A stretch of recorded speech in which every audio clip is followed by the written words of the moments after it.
মুরগির মাংস রান্না করার সময় মুরগির ব্রেস্টের মাংসটুকু আলাদা করে রেখে দিয়েছিলাম, যাতে এই মাংস দিয়ে এমন একটা রেসিপি তৈরি করা যায় যেটা দিয়ে এক ওক্ত পেট ভরে ভাত খাওয়া যায়।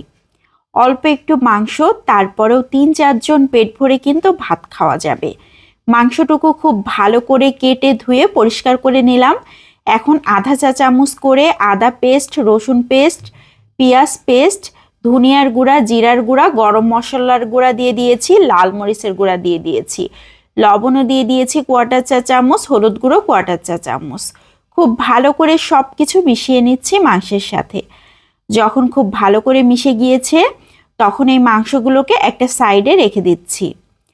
এদিকে চুলাতে একটা প্যান বসিয়ে দিয়েছি, তার উপরে 2 টেবিল চামচের মতো সরিষার তেল দিয়ে দিচ্ছি।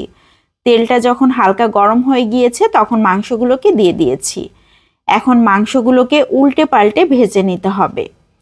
একটু হালকা করে আমি ভেজে নিব, তবে মাংসের গায়ে যখন একটু পোড়া পোড়া ভাব আসবে সেই পর্যন্ত কিন্তু ভেজে নিতে হবে। আর মুরগির ব্রেস্টের মাংসগুলো সিদ্ধ হতে খুব বেশি সময় লাগে না, ভাজতেও খুব বেশি সময় লাগবে না। আমি একবার করে উল্টে দিয়েছি, এখন ঢাকনা দিয়ে ঢেকে 2-3 মিনিট আরও জাল করে নিলাম। খুব ভালো মতো কিন্তু ভাজি হয়ে গিয়েছে, সিদ্ধও হয়ে গিয়েছে। এ পর্যায়ে আরও বেশ কিছুক্ষণ নাড়াচাড়া করে এভাবে ভাজা ভাজা করে নিয়েছি। এখন মাংসগুলোকে তেল ঝরিয়ে খুব ভালো করে উঠিয়ে নিচ্ছি।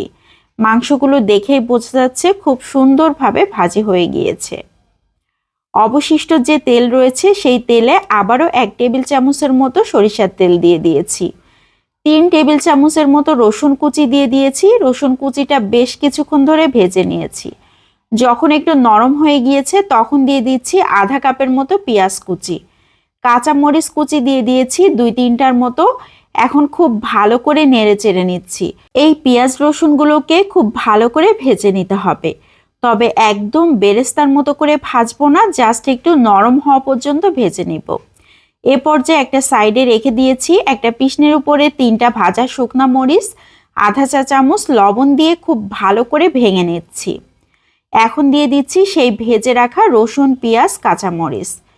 খুব ভালো করে আবারও সব কিছু ম্যাশ করে নিচ্ছি, তবে একদম মিহি ম্যাশ করব না, একটু সাবা সাবা থাকলেই খেতে ভালো লাগবে।